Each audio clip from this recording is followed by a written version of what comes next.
தைதை ஐயாவும் பள்ளியிலே அன்பாயாம் வந்தவனே ஆறுமுக வேளவானே எங்களை ஆதரிக்க ஆதரிக்க வேணும் ஐயா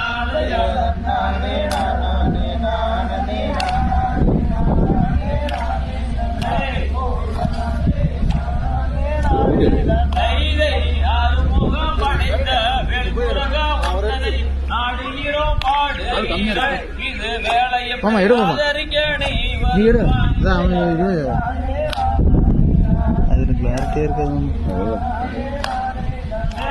அது கிளாரிட்டி போயிடுச்சு.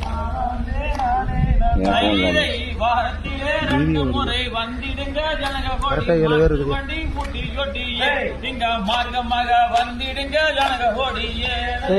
நானே நானே நானே நானே நானே நானே நானே நானே நானே